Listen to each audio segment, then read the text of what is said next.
Now, with all the predictions I've made for this episode, there were a lot of things that was not predictable. And that's what we're going to break down today, episode 5, season 2 of Force.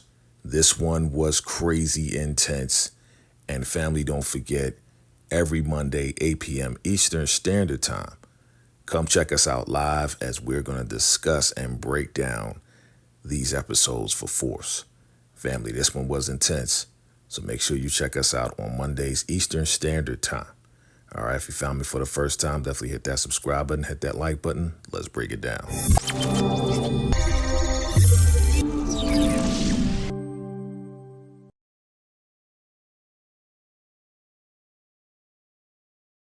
Now, true Power fans know that episode 5 of any book, any spinoff of Power is absolutely the turn up. And this is exactly what was stated, that absolutely this would be the turn up of what we didn't expect. And what we didn't expect was a lot of different things. Of course, D-Mac, this is the reaction of him popping off Seamus. And yeah, Tommy's like, shh, be quiet. Of course, we don't want Kate to find out what happened. We don't want her involved in anything, right? So Janard, the junkie, absolutely at it again. He's going down with the baby powder. He's going down with everything. And his crew is seeing everything that's going on.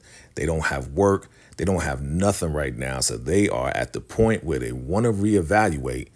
But of course, Janard is like, stay loyal, stay loyal. Now, what you want to stay loyal to? You're going to stay loyal to this junkie making his way to his old hood. Of course, Big Smurf is telling him this is not his hood anymore. And him actually robbing his own people. Again, Manny is like Shanti's people, CBI people as well. They're all associated. And this man went all out to rob this girl of all the work, right? All the work that's in the truck. Had the secret passageway, secret hideaway with all the work right in the dash, right? Of course, he's going to do that to make sure he gets his own work, robbing his own people, robbing CBI. They know who he is. And on top of that, he's going to steal Manny's chain. Crazy. This is what crackheads do. So he's walking up in the spot, trees and spot, like this is his first day at work with his little bag, smiling and laughing. And he's presenting the work, lying and saying that Miguel gave him the work, right? Fronted him the keys. Now, he's lying through his teeth because they know that Miguel's not messing with him. But his boy notices the chain. He's like, yo, that's Manny's chain? He's like, nah, that's my chain. And yeah, you know, on the street, you take it, it's yours now. But of course, he's like, yo, come on. But his homeboy sees and knows exactly what's going on. They are not stupid. They're loyal, but they're not stupid. They see what he's up to. Now, we're back at the diner, and Diamond is being told that his father is in hospice and he needs to go see him. But Diamond ain't trying to do it. All of a sudden, these cats come in and they shoot up the diner. Crazy, right? Talking about CBI going to die and all this and that. Yeah, your boy Diamond almost got popped, but they ran out and somebody got popped. So now here we are in the hospital. We see Maria. She's all smiling, giggling, all this and that. Her friend's trying to talk to her, but she's getting messages from you know who. Tommy is getting this girl to fall in love, but her friend is like, that's not the doctor, he's in surgery. All of a sudden, that lady from the diner comes in. She's talking about, call my papi Felipe. And, you know, of course, Maria is coming to the rescue, being that medical hero. Shout out to all the medical heroes out there and saying, yeah, you're not going to die. Don't even worry about it. She's going to take care of it. Now, Tommy goes to see Diamond. And he's asking, did he take care of the body? He's like, yeah. He's like, yeah, but the cops are all over the place. Are you sure? Turn around. Diamond is like, yo, you took care of your nephew. What you tell him to do? Oh, to stay in the house and all this and that. I laid down the law. And he was like, oh, that's what you call laying down the law? Like, your nephew's out there talking to the cops, and he got Marshall right next to him. So, of course, Tommy's like, oh, my God, this kid just doesn't listen. So he goes outside. He snatches up D-Mac because he didn't listen to Tommy. He's outside. He's talking to Marshall. He's like, you better not say anything. You better not talk to the cops. What you talking to the cops for? What you tell Marshall? And all this and that. He's like, yo, leave me alone. You get off me, Uncle Tommy. Of course, JP comes in there talking about, don't talk to my son like that. Tells D-Mac to go upstairs. Now, again, JP, you don't know what's going on. And Tommy can only tell you so much, but he told him to look out for D-Mac. And Kate was there and heard the assignment. You heard keep D-Mac in the house. So now Vic is supposed to go to a meeting with Claude and Dolan, and they're supposed to talk about taking out their father. But yeah, your boy gets picked up by the feds. Like, yeah, come with us, Vic Flynn, right? So they take him in, and Vic is too smart, right? Vic knows the rules. He's been trained. He's been in this situation before. And the guy's like, listen, we got eyewitnesses and all this and that to the murder of this person and that person. He's like, give me a lawyer, give me a lawyer, give me a lawyer. It ain't working. They trying the good cop, bad cop thing. It's not working on Vic. Vic is too smart for that. Yeah, I'm not going to roll over Vic. You know what I'm saying? It's just not going to happen. It's just not going to happen. So, of course, Stacey Marsh is like, yo, come on back. She's like, let him go. Let him go. And, of course, the guy, he has a problem with it. But she's like, yo, that's not up for discussion. I told you what to do. Because Stacey knows he ain't going to roll over for nothing. So her plan is to give Vic a little bit of help, and he's going to mess it up. So Vic finally gets to Claude and Dolan, and they're talking about the plan. It's supposed to be 9 o'clock. They're going to hit the house up, and they want Vic to get out of there. And by the look of these guys, you already know they out of here, you know, looking like rhinestone cowboys with their hands on their hip. You already know they out of here. This guy's supposed to be the Apocalypse or some name that he gave himself. He was the I'm dropping quick type of guy, right? So here we go with Vic. And Vic rolls into Walter's spot, and he's thinking, hey, yeah, it's just going to be me and my dad. Paulie's not going to be there, right? That's what it looks like. But here comes Paulie, man, and that ruins the plan because they don't want Paulie to get hit too. You know, Vic thought that, hey, Walter fired Paulie. Paulie's not going to be there. Now Paulie's going to show up. So now it's going to be Vic, Paulie, and Walter at the spot. Of course, he calls your girl up, you know, the devil in a red dress. And she's like, yeah, everything's good on this end. Yeah, you know, oh, Paulie's there. Can you get him out? Like, she's concerned. She don't care about none of that. She don't care about none of that stuff. So here we go. Now we're in the jail, and here is King Kilo. And yeah, he gets a burner phone to talk to who? To talk to Diamond. Diamond wants to bring together the crews and actually do what they said he was going to do while Diamond was locked up. So, of course, King Kilo's with it, but he wants half of the distribution that's in the jail. So, yeah, I mean, it sounds good. Sounds like it could work. You know, they work together on the street and all this and that. But Tommy got a problem with it. He's just real impulsive. Diamond's like, yo, man, you need to just think about it. He's like, all right, let me move this work. I'll think about it. But Diamond is warning Tommy, hey, listen, take care of your nephew or I will, because we can't have him talking on the street. So you already know it's time for D-Mac to get up out of here for real. Like, I agree. He can't be talking on the streets. So again, back to the devil in the red dress. She again is talking to Vic and telling him, make sure that you get out of there same time at 9 o'clock. Now let's roll to the hospital, and we're seeing the interaction of Maria and Kendall. And this guy's so insensitive because she's like, yeah, you know, life is short and all this and that. He's like, listen, you need to grow up, and we're dealing with patients every day. And she's just like, yo, you're insensitive. Do you love me? Do you love me? And of course he can't say that because he's just smashing. That's it. He's like, well, I don't love you either. And you know where this energy's coming from. No, she's gonna get with Tommy, and she's feeling Tommy more than this guy. So he tries to put hands on her, like just to talk to her. And she's like, get your hands off of me. Of course, big bro Miguel is looking at all of this stuff as he's picking her up. And she's like, yo, it's over between me and you. I'm done with all of this. It's done. Like, she ain't like him anyway. She was just smashing him, and she really likes Tommy. So, of course, big brother's like, yo, you want me to talk to him? She's like, nah, let's go. Now, here we go with this guy Dolan. He want to get his little freak on or whatever the case is. She's like, nah. So she does it anyway.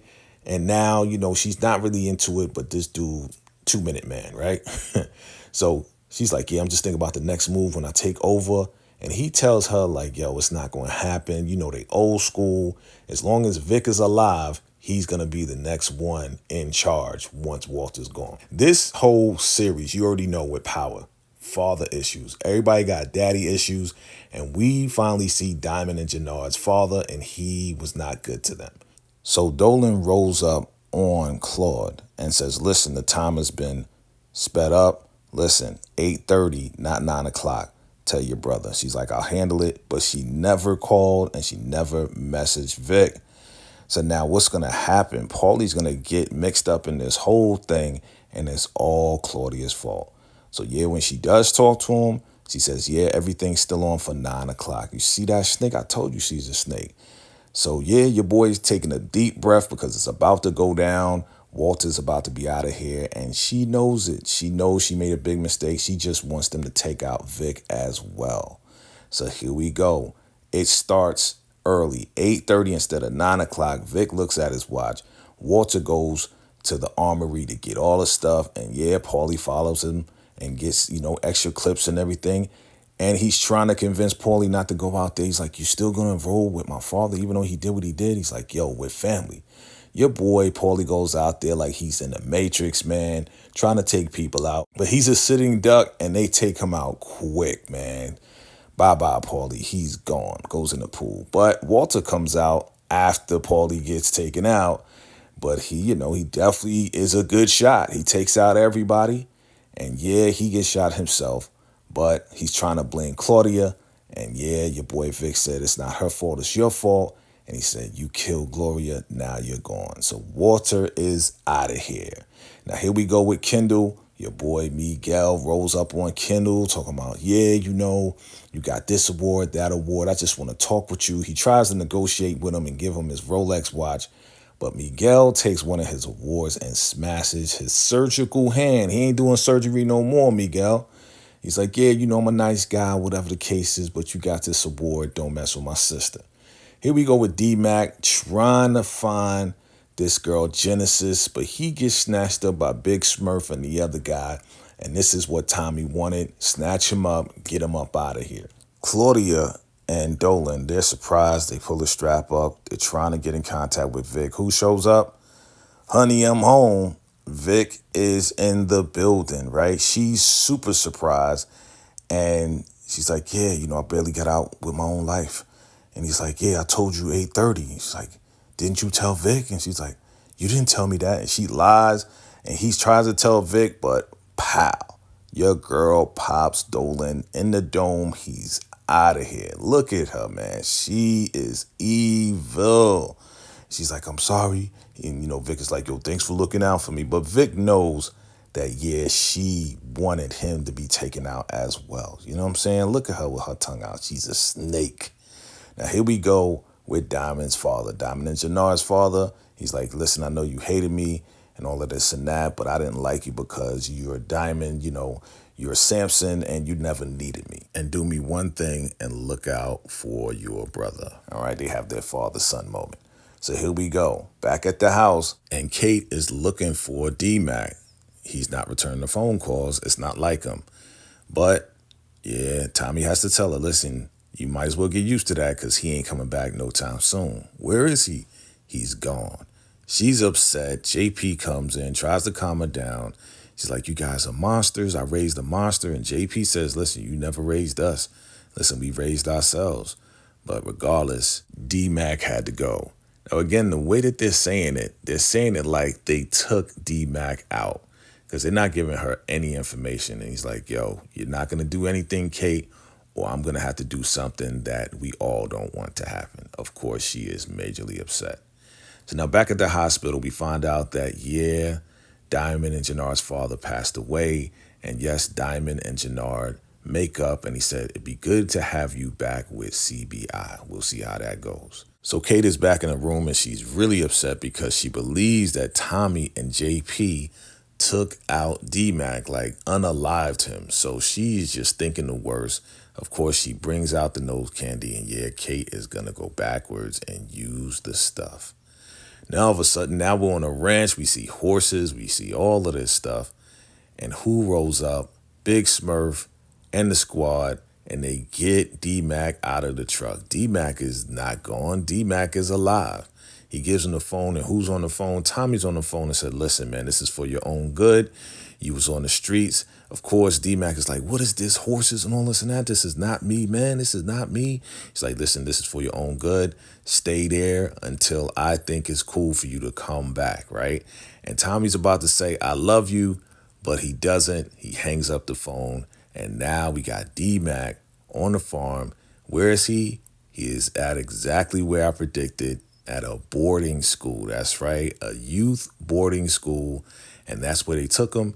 Tommy says he has eyes on him 24/7, so don't even try to come back. So D-Mac is far away from the streets.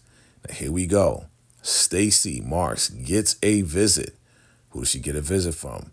Vic. And Vic, at this point, he's a man with nothing to lose. Stacy gets a text and says, hey, look at the news. Something happened. There was a shootout. Who is it? That's right. It's a report saying that Walter Flynn was killed in a massive shootout. And yeah, Vic is like, listen, I barely made it out myself. I have nothing to lose. I want full immunity. I'll tell you anything you want to know. My sister, she tried to take me out too. I'll give you everything you want to know. And Stacy's like, listen, that's just the beginning. I want all the information. I want to take out CBI and Tommy Egan. So now this is the face of a man who has nothing to lose. He says yes. Again, family, check us out on Monday for our live discussion on this episode. We're going to break it down even more. Definitely want to hear your thoughts and your opinions on this episode right here. So that's the recap and reactions for episode 5. Definitely a super turn up episode. I enjoyed it very much. Family, drop your comments below. Listen, if you found me for the first time, do me a favor, hit that like button, hit that subscribe button. And if you like this video, love this video, definitely check out the next one. Salute.